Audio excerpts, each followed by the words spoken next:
50 नंतर आहार आणि व्यायाम कसा असावा? जसजसं वय वाढत जातं तसतसं शरीराच्या गरजा बदलतात.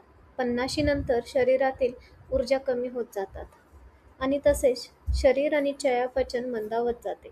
त्यामुळे तंदुरुस्त राहण्यासाठी आहाराकडे विशेष लक्ष देणे आणि नियमित व्यायाम करणे गरजेचे आहे. या वयात हाडे कमकुवत होतात आणि स्नायूंची तीव्र झीज होते आणि पचनशक्ती देखील कमी होत जाते.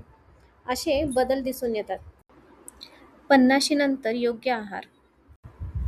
1. प्रथिने.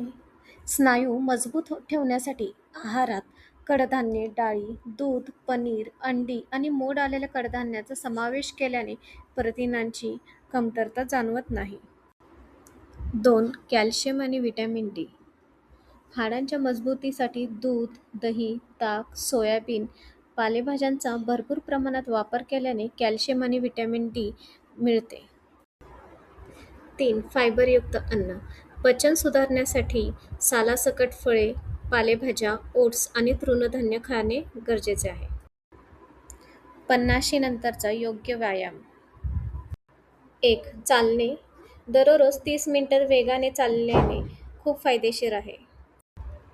योगासन. लवचिकता टिकवण्यासाठी ताडासन, वृक्षासन, भुजंगासन आणि वज्रासन करावे.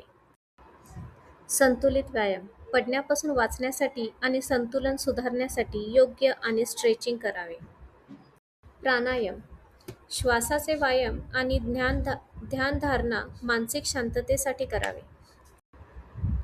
7 ते 8 तासांची शांत झोप घेणे गरजेचे आहे. ताणतणाव टाळण्यासाठी योग्य छंद जोपासावा आणि तसेच 6 महिन्यांनी एकदा तरी पूर्ण शरीराची तपासणी करावी. धन्यवाद.